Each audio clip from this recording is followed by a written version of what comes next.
在本期视频开始前，我想问一下各位，现在都喜欢看什么类型的演出呢？是音乐、话剧、马戏、魔术，还是脱口秀呢？现代人的这些艺术形式，我相信已经能够足够丰富我们的茶余饭后。那你有没有想过，古人是如何消遣的呢？其实，在古代，国内外的消遣方式和现代也差不多，无非就是唱歌、跳舞、表演。但在文艺复兴时期，有一种表演是绝对不会再次出现在现代人的生活中的，那就是解剖。没错，在里面的演出全程没有替身，也不是什么变魔术的把戏，就是真真切切的尸体解剖。这在当时也算是家喻户晓的打卡圣地。这么离奇的表演，难道没有人觉得不妥吗？下面就让我们一起回到文艺复兴时期，来见识一下最吓人的剧场表演。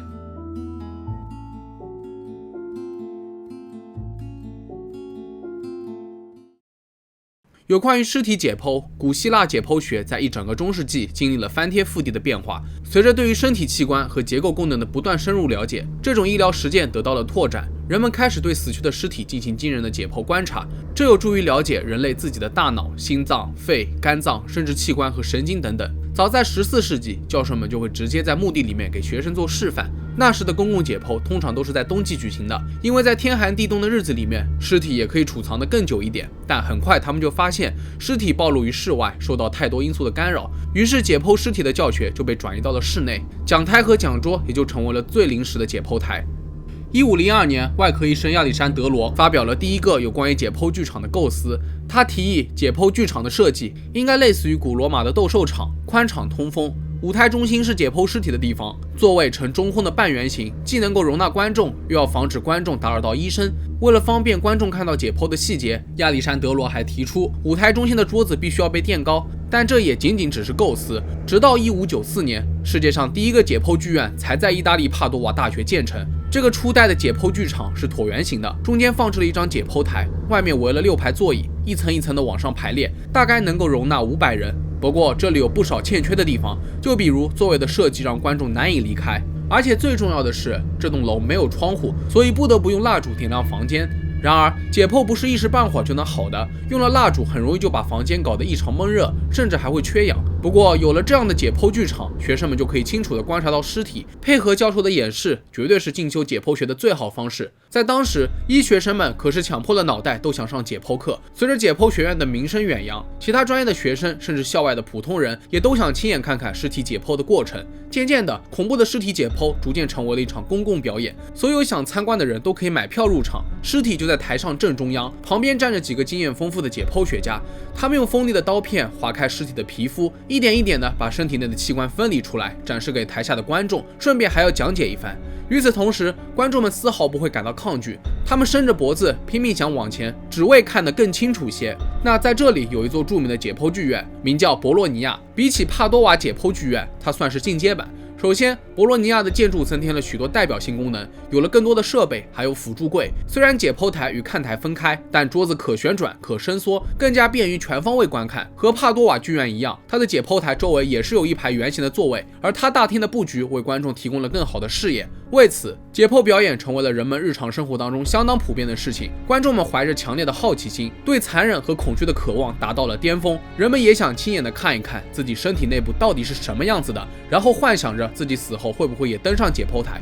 成为某一场表演的主角。以我们现在的眼光来看，虽然解剖台上已经是一具尸体了，但想到他也曾和自己一样真真切切的活在这个世界上，谈论他的死亡已经是一种不尊重了，更何况是暴露在大众面前被解剖，更是禁忌中的禁忌。不过当时的人们可不这么认为，他们还试图把这场特殊的表演打造得更加完美，就比如在剧院增加了各种木雕、肖像画作为装饰品。另外，为了观众们获得更好的体验，舞台中央还会安排合唱团摊位，在表演时演奏音乐，增加氛围感。对此，许多艺术家也很受用，他们争相赶往解剖剧院，体验不一样的艺术演出。也许这在当时就是艺术与医学结合的最成功案例吧，或者也可以说，解剖就是一门艺术。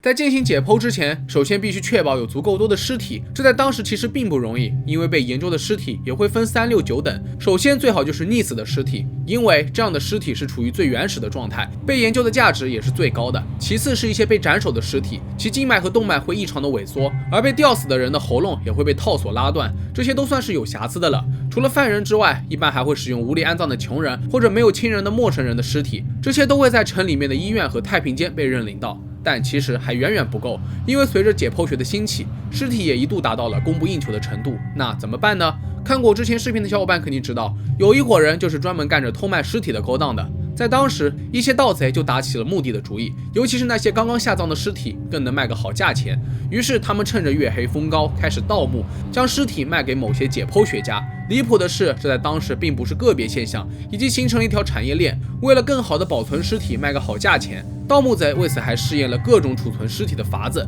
虽然死者家属对于墓地都严防死守，有的在棺材上面砌水泥，围上大铁链，但在财迷心窍的盗墓贼眼里，尸体就等于金钱，是他们不择手段都要搞到手的东西。那么这些解剖表演除了吸引相关的医学人士之外，还吸引了哪些观众呢？这个答案恐怕会出乎所有人的意料，因为一无性别禁忌，二无年龄限制，甚至是僧侣、传教士也都是解剖剧院的常客。据说有一次演出，解剖台上的死者是胸部有脓肿的男孩，观众看台上除了学生之外，还有很多贵族和资产阶级出席，其中不少都是年轻女孩。不过也有的达官贵人会比较介意暴露身份，他们通常会戴上面具掩盖自己的脸，有时候还会走 VIP 通道，就比如从阳台进入剧场。看来解剖学已经超出了医学界的范畴，在社会各界都引起了前所未有的热潮。与此同时，解剖对象也不再单一，不管是穿着衣服的还是赤裸着的，不管是人类还是动物，只要躺在看台中央，都会成为解剖剧场的奇观。尤其是对性器官的解剖，被称之为最美丽的示范，也是最吸引观众的地方。为此，有些贵族贪婪地看1场、2场，甚至每场解剖都不会缺席，俨然成为了一种最病态的奢侈消费。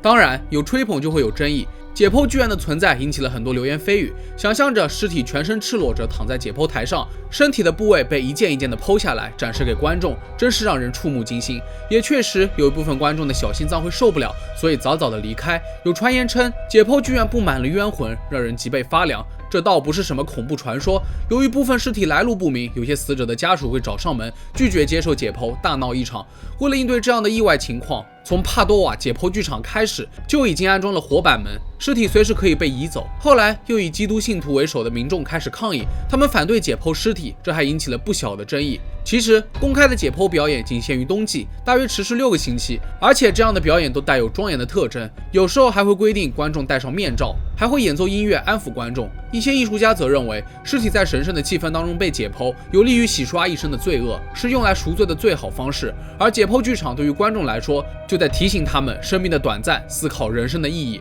那好了，本期视频到这就结束了。大家对于解剖学是否感兴趣呢？可以在评论区下方留言。如果觉得视频做得还不错的话，也别忘了点赞、收藏和投币。我是真真，咱们下期视频再见吧。